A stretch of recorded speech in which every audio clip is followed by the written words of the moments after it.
এমন জানাজার নামাজ কে দেখেছে কবে? ইনকিলাব মঞ্চের নেতা শরীফ ওসমান হাদির ইচ্ছে ছিল মানুষের ভালোবাসা জিতে সংসদে যাবেন।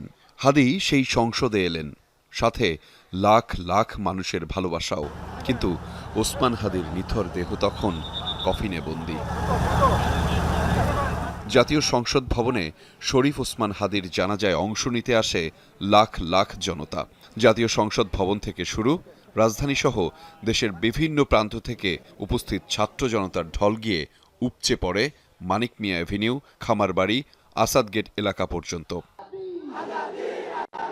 স্লোগানে স্লোগানে প্রকম্পিত হতে থাকে, আমরা সবাই হাদি হব, যুগে যুগে লড়ে যাব, হাদি ভাইয়ের রক্ত বৃথা যেতে দেব না।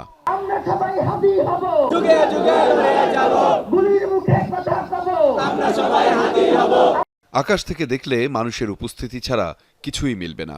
সাধারণের এমন উপস্থিতি স্মরণকালে কি দেখা গেছে? জানাজা শুরুর আগে জনতা একসাথে জোহরের নামাজ আদায় করেন, এমন দৃশ্য খুব কম সময়ই দেখা যায়। 2টা নাগাদ সংসদ ভবনের দক্ষিণ প্লাজায় এসে পৌঁছায় হাদির মরদেহ। লাখো ধ্বনি যেন একসাথে বরণ করে নেয় বিপ্লবী বীরকে। এরই মধ্যে আসেন প্রধান উপদেষ্টা সহ সরকারের বিভিন্ন দপ্তরের উপদেষ্টারা।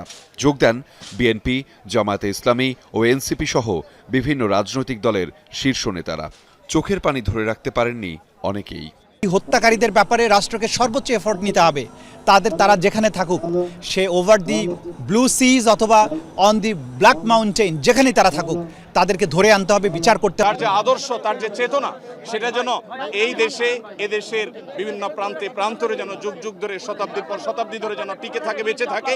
যারা নির্বাচনকে বাধাগ্রস্ত করতে চায়, এদেশের গণতান্ত্রিক উত্তরণকে যারা বাধাগ্রস্ত করতে চায়, তাদেরকে আমরা সমুচিত জবাব দেব গণতান্ত্রিক উত্তরণের প্রক্রিয়াকে সহজতর করে।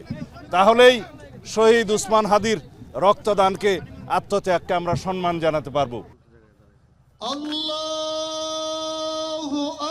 শুরু হয় জানাজা। শৃঙ্খল নিশ্চুপ আবহে হাদির বড় ভাই জানাজার নামাজ পড়ান। অশ্রুসজল চোখে আল্লাহর দরবারে উপস্থিত জনতার ফরিয়াদ।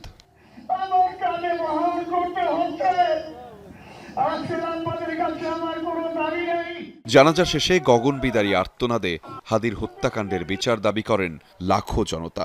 জানাজা শেষে শেষ ঠিকানার পথে রওনা করেন হাদি, সাথে সঙ্গী লাখো জনতা। বিদায় নয়, শরীফ ওসমান হাদি, আপনি থাকবেন মানুষের ভালোবাসায়, হৃদয়ে। আহমেদ রেজা, যমুনা নিউজ, ঢাকা।